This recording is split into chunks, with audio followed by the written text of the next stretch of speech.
یہ جس نوجوان کی شکل آپ سکرین پر دیکھ رہے ہیں، یہ آدمی چائنا کا نو امیر ترین انسان ہے۔ اس نے ٹک ٹاک کا تخلیق کیا اور ہمارے نوجوان نسل بہت تیز سے اس ایپ کو استعمال کر رہے ہیں۔ آج ہم اس کی زندگی کے بارے میں جانیں گے کہ اس نے کتنی مشکلات اپنی زندگی میں گزاری ہے۔ سب سے پہلے آپ لوگ کو پختون ایو ٹیم میں خوش آمدید۔ اس آدمی کا نام زینگ یانگ ہے۔ آپ یقین نہیں کریں گے کہ اس کی عمر اب صرف 36 سال ہے۔ 2008 میں اس شخص نے مائکروسافٹ جوائن کی، لیکن وہاں اس کا دل زیادہ نہ لگا۔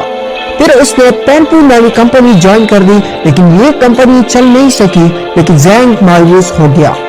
اس کے بعد اس نے اپنی ایک ذاتی کمپنی بنائی جس کا نام 99 پین رکھا گیا، جس کی وجہ سے 2011 میں اس کی زندگی مکمل طور پر بدل گئی۔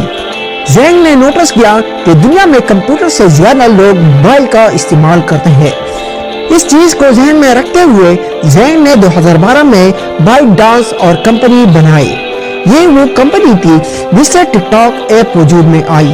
ٹک ٹاک ایپ بنانے سے پہلے اس کی کمپنی نے اپنی سب سے پہلی موبائل ایپلیکیشن لانچ کی جس کا نام ہینگٹوزا تھا۔ یہ ایپلیکیشن بری طرح فیل ہو گئی، یہاں تک کہ چائنا کی حکومت نے اس کو پوری طرح سے بین کر دیا، لیکن اس نے ہمت نہ ہاری اور اپنی پوری طاقت کے ساتھ پھر سے میدان میں اترا۔ وہ ایک ایسی ایپلیکیشن بنانا چاہتا تھا جو چائنا کے لوگ کو دن بھر کی خبروں سے آگاہ کرتی رہے، لیکن یہ ایپلیکیشن بنانے کا خرچہ بہت زیادہ تھا، لہٰذا اس نے انویسٹر ڈھونڈنا شروع کر دیے۔ لیکن ایک بار پھر زینگ کی قسمت اس نے اس کا ساتھ نہ دیا اور سب انویسٹر نے اس کو ٹھکرا دیا۔ مائکروسافٹ جس کمپنی میں ایک اچھی خاصی نوکری چھوڑ کر زینگ اب در بدر کی ٹوکرے کھانے پر مجبور تھا، لیکن اب 2012 میں ایک انویسٹر زینگ کی کمپنی میں پیسہ لگانے کے لیے تیار ہو گیا۔ ان پیسوں سے زینگ نے پروٹین نامی ایک ایپلیکیشن بنائی جس کو 1 کروڑ لاکھ لوگ استعمال کرنے لگے۔ اس ایپلیکیشن چائنا کی زیادہ تر آبادی استعمال کرنے لگی اور زینگ کو اپنی زندگی کی سب سے پہلی کامیابی مل گئی تھی۔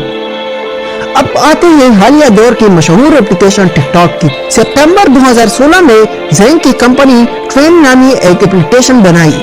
یہ ایپلیکیشن دراصل ٹک ٹاک ہی تھی جسے چائنا میں ون کہا جاتا تھا۔ دیکھتے ہی دیکھتے یہ ایپلیکیشن چائنا میں بے حد مشہور ہو گئی اور کروڑوں لوگوں نے اس ایپلیکیشن کو استعمال کرنا شروع کر دیا۔ اب زینگ نے سوچا کہ کیوں نہ اس پوری دنیا میں متعارف کرائی جائے۔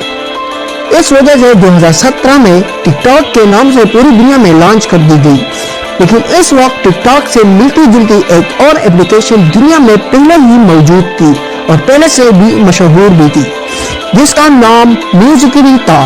اب تو یہ بات تو ظاہر تھی کہ جب میوزکلی ایپ موجود ہوتا، ٹک ٹاک کا مشہور ہونا سب سے زیادہ مشکل تھا، لہٰذا زینگ نے میوزکلی نامی ایپلیکیشن کو $150 ارب میں خریدا اور اس کے تمام یوزر کو ٹک ٹاک میں امرج کر دیا۔